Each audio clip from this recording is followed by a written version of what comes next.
Hey folks, welcome back to my channel. If you're new here, my name is Kara, and today's video is going to be the first video in a series that I'm doing called Ghost Stories from the Closet, which is going to be a series where I go into ghost stories or ghost tales about either people who are known to be part of the LGBT community or people who are speculated to be gay. Today's video we're going to be talking about the ghost and life of Lizzie Borden.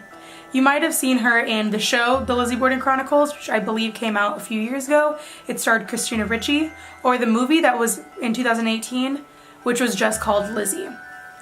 Both the TV show and the movie both vaguely go into the fact that Lizzie Borden was thought to be a lesbian. I feel like the movie did more of a job since it was newer, and since the TV show came out a few years back, it wasn't really a thing that they wanted to focus on at that point, but I want to focus on it. So let's get started. Disclaimer, if you are offended by me calling a ghost gay, then that's homophobic. Lizzie Borden was born in 1892 in Fall River, Massachusetts. She was the youngest of two daughters, her and her sister Emma, to their father, Andrew Jackson Borden, and their mother, Sarah Anthony. However, Lizzie's mom shortly died after Lizzie was born, and her father quickly remarried a woman named Abby DeFree Gray. However, Lizzie did not really like her stepmother, Abby, as she recalled her being lazy, a recluse, and someone that would just leech off her father and had no interest in her or her sister. She also had a distaste for her father, as also many people did in the town.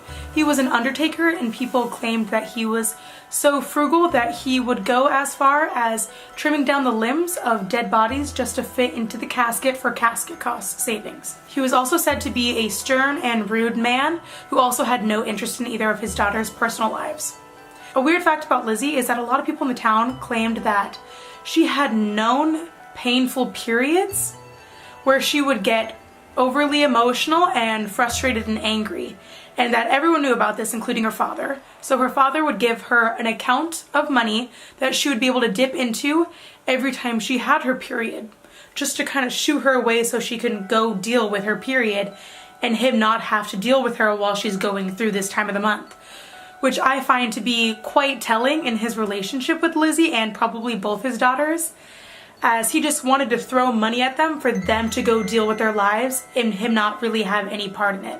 I feel like because of this relationship with her father, Lizzie grew up pretty spoiled. They were pretty wealthy, and she often had maids, like a lot of people in that time did if they were the same status as her and her family. And because of all this money and lack of personal relationship with her parents, people claimed that she was spoiled.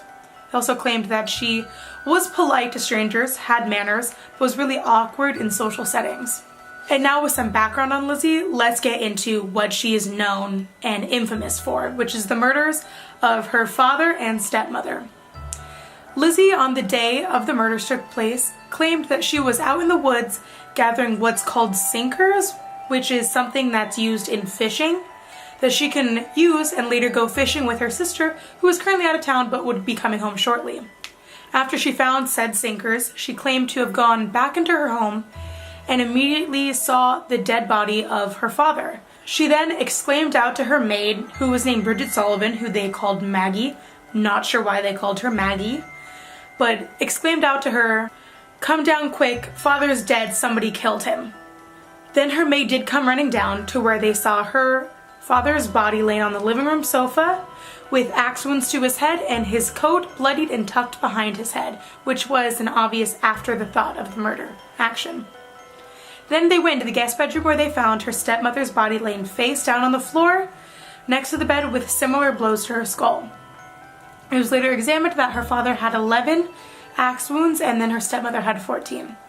All signs pointed to Lizzie right away. She was the only one in the area besides the maid at the time, and she was known to have not liked her father and stepmother. A huge mounting piece of evidence against Lizzie was that a local store clerk claimed that he had seen her come in the day prior trying to buy cyanide. Believe this if you want, this account was never confirmed. Another mounting piece of evidence that people had on Lizzie was that the next following Sunday, people claimed they spotted her by her barn burning a cotton blue dress, to which people assumed was probably the dress she wore when she murdered her parents and was trying to get rid of evidence. These two big pieces of evidence were enough for the authorities to bring Lizzie in and charge her with both murders of her father and stepmother. However, luck was on Lizzie's side, as the man who was going to testify about Lizzie buying cyanide in his store was for some reason barred, and they weren't able to use his testimony in the trial. Also, a man named Jose Cuera committed a similar axe murder in the area at a similar time of the murder of her father and stepmother for them to think it was circumstance enough to not convict Lizzie of the crimes. Lizzie was found not guilty in the eyes of the law. However, in the eyes of the public, she was still seen to be an axe murderer. After the acquittal, Lizzie moved with her sister Emma to a house on French Street, which Lizzie then named Maplecroft. Lizzie thought that this was a far enough location for their new home to where she'd be able to escape the rumors surrounding her and the public eye. However, she was wrong. The rumors definitely followed her, and most people in the area still considered her to be the axe murderer. She kind of became sort of a boogeyman to the public. Children would make up nursery rhymes about her and chant them on the streets where she would live. You probably heard them. The infamous nursery rhyme is Lizzie Borden had an axe, gave her mother 40 whacks. When she saw what she had done, she gave her father 41.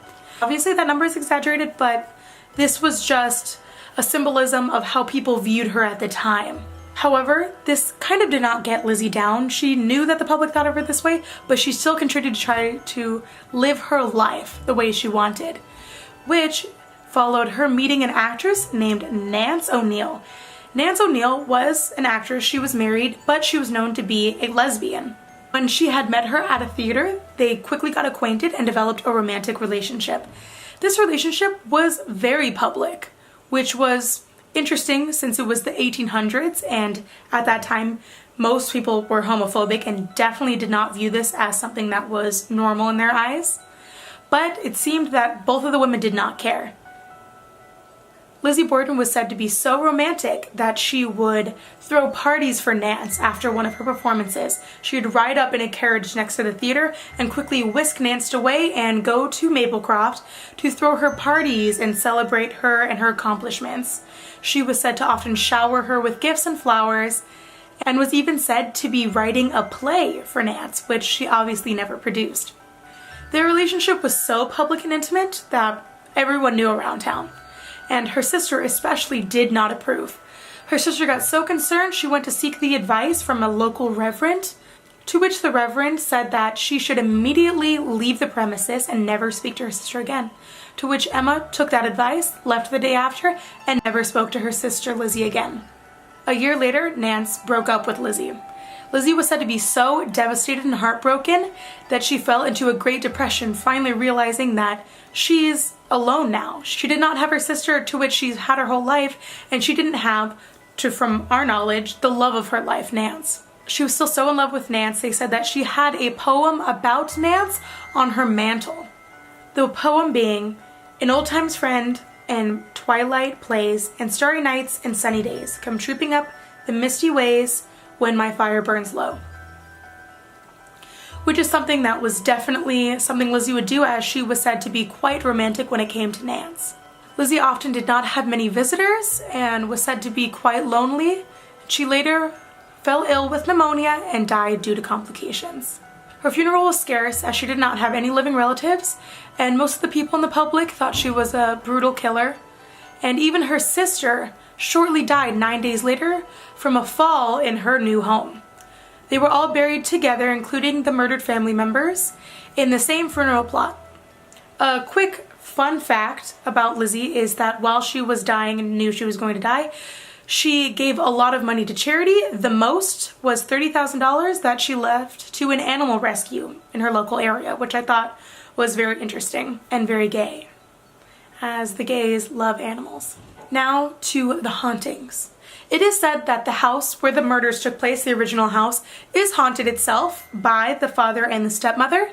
When it was a bed and breakfast, it even offered ghost tours for a short amount of time.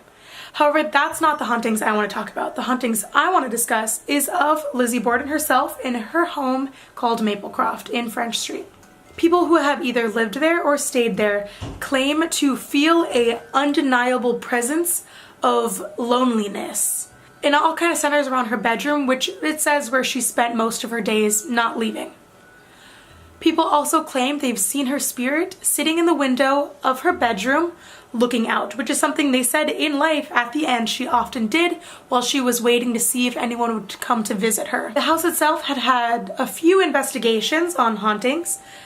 They've had the normal amount of ghost evidence, you know, small EVP recordings here and there. Psychics say that they feel kind of a benign presence, just of a woman who was lonely and someone looking for that connection, even in the afterlife. People like to say that possibly Lizzie Borden's ghost is searching for some type of connection, maybe even a romantic connection, to replace the connection she had with Nance, the woman who scorned her years ago. So if you're a queer woman who isn't afraid of a long-distance relationship, you might want to take a trip down to Massachusetts to Maplecroft and say hi to Lizzie Borden. Thank you guys, and that was my video. If you have any ideas of any ghost stories or any type of other ideas for videos in the future, leave in the comments below and I'll be sure to do it. Thank you.